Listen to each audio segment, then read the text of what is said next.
new grain elevator planned in St. John the Baptist is causing controversy, and neighbors worry it could violate sacred ground. Tonight, our David Hammer investigation, Grain of Truth, looks at the arguments on both sides and the old corruption case that could decide the project's fate. Lawrence Alexis has seen it all.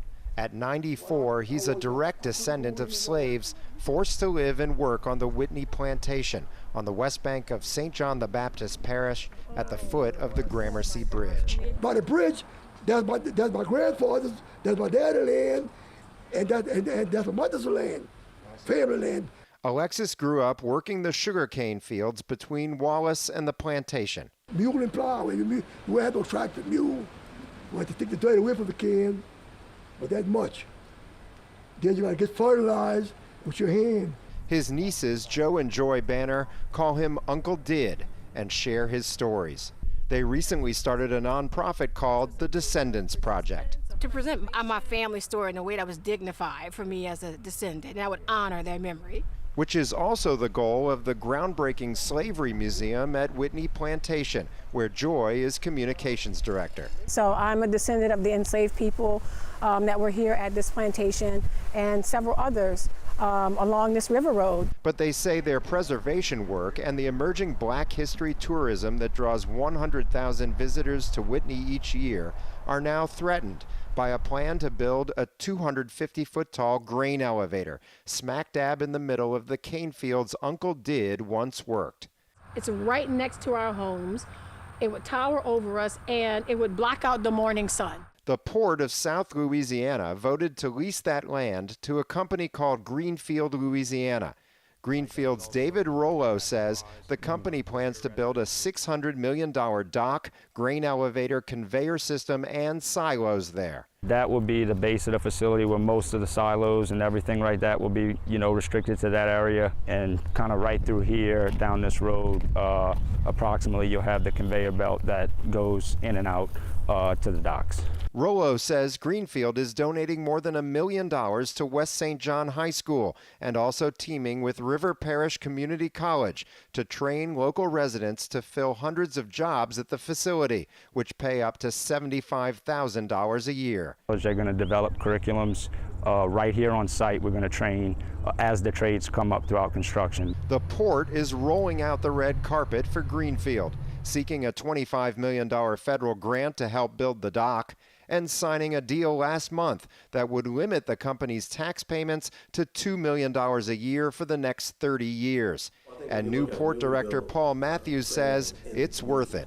And our focus is making sure that the jobs that are created by this development stay in the community and actually foster more infrastructure and more economic and community development. The first Black port director in Louisiana history, Matthews also says the project is no danger to the preservation of Black history. I think we can tell the story of African American history while at the same time making sure there are jobs created for the descendants of those slaves. The Banners say they're worried about potential health impacts. Dust of the grain terminal would contain everything from rodent droppings to dead insects and pieces of metal.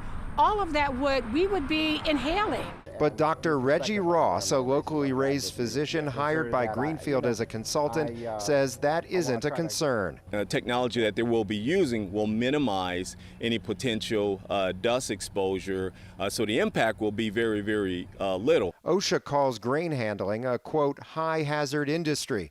The federal agency found grain dust can cause dangerous explosions, but Greenfield and the port say a state-of-the-art enclosed design on the new grain terminal will stop the grain and dust from escaping, catching fire, or engulfing workers. If you buy a Chevy from the 70s and you buy a Chevy from the 2020s, which one do you think is going to be more environmentally friendly?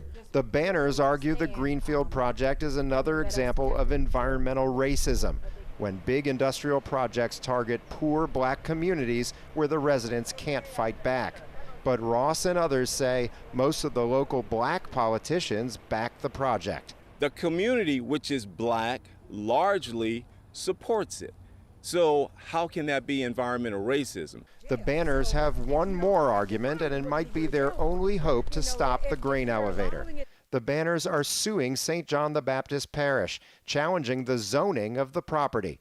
They say it was changed to an industrial zone illegally when the former parish president committed fraud 32 years ago. He took a bribe and went to jail for 5 years, went to federal prison. That's right. Federal court records show that the parish president in 1990, Lester Miette Jr., promised to use his influence to get the zoning on this property changed to heavy industrial so Formosa Plastics could build a rayon plant there.